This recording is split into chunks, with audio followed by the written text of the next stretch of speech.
책은 우당탕탕. 할머니 귀가 커졌어요. 할머니 귀가 어떻게 커졌지? 강아지는 왜 나온 것이야?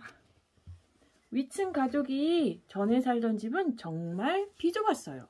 아이들이 조금만 움직여도 식탁이나 의자나 옷장에 부딪히기 일쑤였죠. 그래서 위층 가족은 더 큰 집으로 이사하기로 했죠. 아이들은 이사하기 전에 집을 먼저 보고 싶다고 엄마 아빠한테 쫄랐어요. 결국 온 가족이 집 구경을 떠났습니다. 여긴 진짜 좁다, 그치? 잠잘 곳도... 근데 여기 부루마블 하나 봐. 응? 부루마블이었어. 이건 집이고 이건 호텔이잖아. 여기 보너스 카드 여기 있고 여기 다 카드 있잖아. 그치? 오, 진짜 부루마블이었어. 시골에 있는 새 집은 3층 집이었죠. 그 집은 생각했던 것보다 훨씬 더 멋있었어요. 방 5곳 모두 굉장히 넓고 환했답니다. 남쪽으로 베란다도 있었고요. 위층 가족은 온 방을 돌아다니며 즐거워했어요. 자기들이 세상에서 가장 행복한 사람들인 것 같아 큰 소리로 웃고 고함도 질렀죠. 식구들은 너무 기뻐서 손을 잡고 동그랗게 원을 그리고 춤도 추었습니다. 와, 진짜 넓다. 우리 집보다. 그때 초인종 소리가 났어요. 아빠가 말했어요. 손님이 오셨나 보다. 아빠는 껄껄 웃으며 기분 좋은 얼굴로 문을 열었죠. 문을 열자 웬 할머니가 다짜고짜 소리부터 꽥 찔렀어요. 아니 도대체 왜 이렇게 시끄러운 거예요? 조용히 좀 해주세요. 천장이 다 무너지겠어요. 아빠가 물었어요. 누구신지요? 할머니가 대답했어요. 아래층에 사는 사람이요. 할머니는 휙 돌아서서 층계를 쿵쾅거리며 내려가더니 문을 요란하게 닫았습니다. 아빠가 등 뒤에 대고 소리쳤죠. 기분이 너무 좋아서 그런 겁니다. 엄마와 아이들은 아무 말 없이 우두커니 서서 꼼짝도 하지 않았어요. 아직 한 번도 그런 일을 겪은 적이 없었거든요. 집까지 쫓아와서 그런 심한 말을 하고 간 사람은 단 한 명도 없었죠. 즐거웠던 마음이 다 사라져버렸어요. 위층 가족은 새 집에서 나와 아직 살고 있는 집으로 갔죠. 집으로 가는 동안 모두들 한마디도 하지 않았습니다. 무서웠겠다, 그치? 얼마 뒤에 위층 가족은 이삿짐을 싣고 새 집으로 이사를 했어요. 새 집에서 처음으로 잠을 잤어요. 카펫을 새로 깐 집은 더욱 멋져 보였죠. 엄마가 말했어요. 카펫은 집안을 아늑하고 따뜻하게 하는 것 말고도 발자국 소리를 덜 나게 하는 효과도 있어. 이제 아래층 할머니가 쫓아 올라오는 일은 없을 거야. 그러나 할머니는 다시 올라왔어요. 한 번도 아니고 2번도 아니고 3번도 아니었어요. 날마다 올라와 아이들한테 잔소리를 해댔죠. 그것도 모자라 커다란 빗자루로 천장을 쿡쿡 찌르거나 난방기를 쿵쿵쿵쿵 시끄럽게 두드리곤 했어요. 아이들이 큰 소리로 웃거나 뛰어다니거나 울기만 해도 할머니는 곧장 뛰어 올라왔습니다. 어떡하냐, 놀지도 못하겠네. 할머니가 올라와 한바탕 소란을 피우고 가며 엄마 아빠는 속상해했어요. 그래서 아이들은 할머니가 뛰어 올라올 일을 절대로 하지 않기로 결심했죠. 언제든지 아주 조용히 있기로 한 거예요. 하지만 가끔은 결심대로 되지 않을 때도 있었어요. 그러던 어느 날 형이 꾀를 하나 냈어요. 큰 소리로 웃거나 울 일이 생기면 아래층 할머니가 듣지 못하도록 쿠션으로 입을 틀어막기로 한 거예요. 하지만 그것도 소용이 없었어요. 오히려 그렇게 하면 집안이 더 시끄러워졌거든요. 어느 날 위층 아이들이 아래층 할머니가 낮잠 자는 시간에 화장실 변기물을 내렸어요. 단지 그랬을 뿐이었는데도 아래층 할머니는 벌컥 화를 냈어요. 엄마는 너무 속상한 나머지 눈물을 흘리며 소리쳤죠. 여기는 사람 사는 집이지 생쥐가 사는 집이 아니야.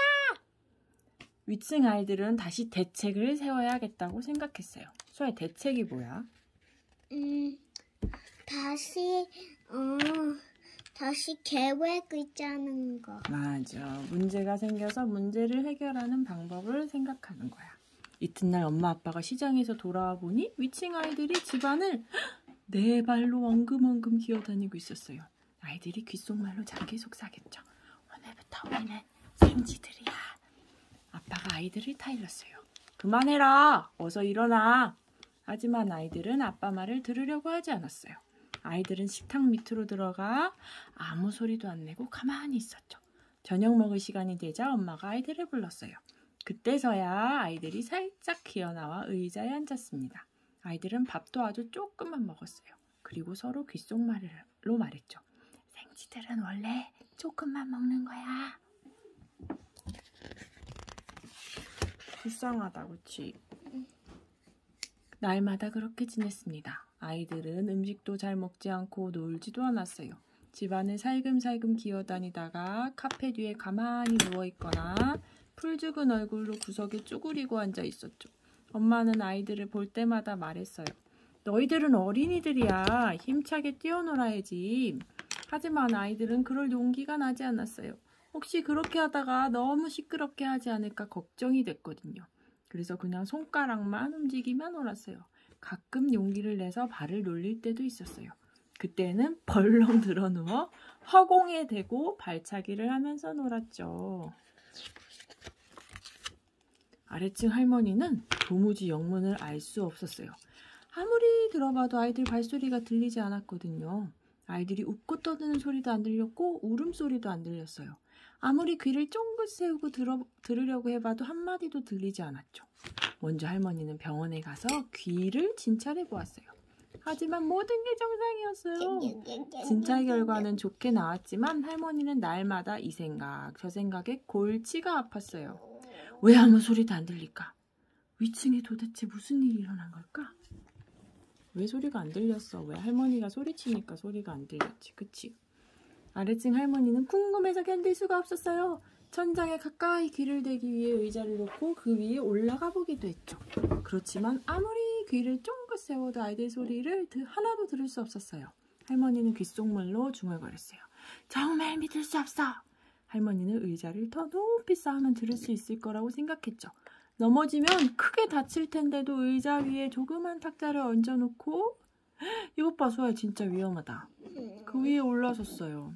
할머니는 높이 올라서서 천장에 귀를 바짝 갖다 댄 채 숨소리도 죽이며 무슨 소리가 안 나는지 열심히 귀를 기울였어요. 그렇지만 할머니는 아무 소리도 들을 수 없었어요.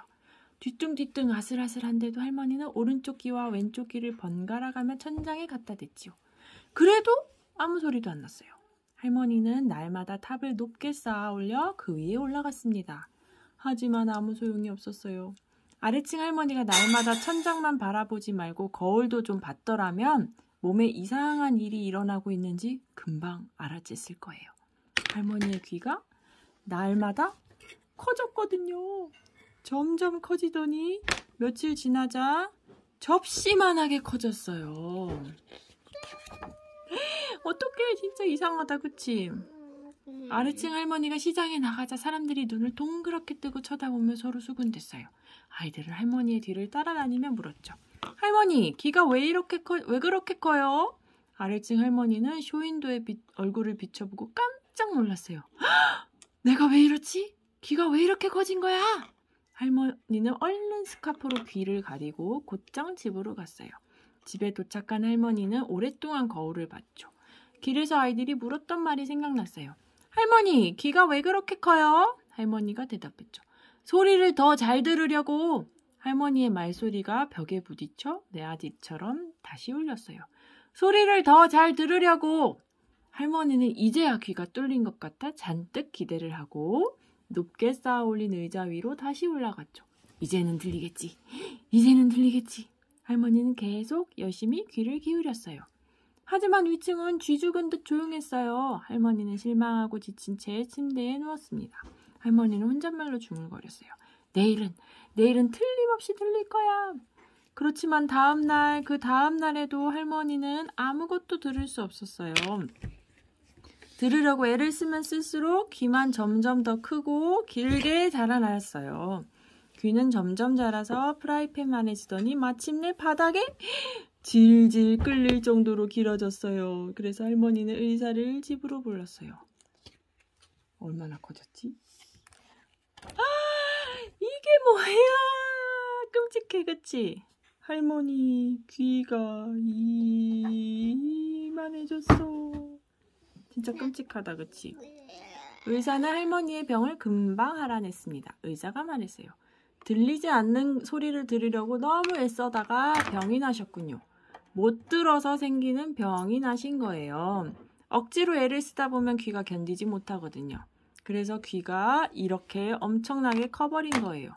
그런데 무슨 소리를 들으려고 그렇게 애쓰셨어요? 할머니가 말했죠. 위층에서 나는 소리요. 의사가 말했어요. 그렇다면 위층 사람들한테 부탁하는 수밖에 별 도리가 없겠군요. 누구한테 부탁해? 위층 사람. 의사는 종이에 뭔가 적고 나서 돌아갔습니다. 무엇을 적었을까?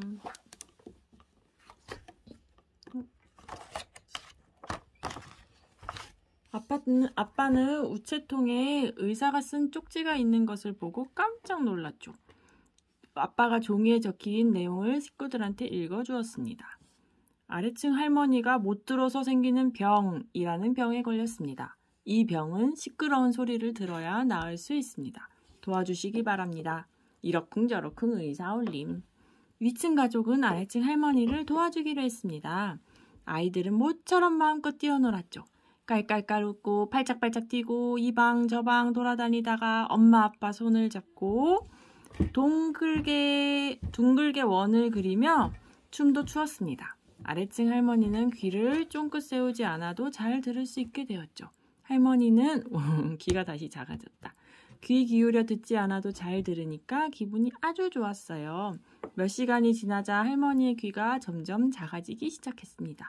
크지 않은 소리를 들어도 귀가 계속 줄어들었어요. 귀가 정상으로 돌아오자 아래층 할머니는 오랜만에 용기를 내 집 밖으로 나가보았습니다. 복도에서 위층 아이들을 만났죠. 위층 아이들이 동시에 인사했어요. 아래층 할머니, 안녕하세요. 아래층 할머니는 뭐라고 했을까? 안녕, 얘들아. 얘들아, 안녕. 아래층 할머니가 드디어 귀도 작아지고 소리도 잘 듣게 되었네. 끝.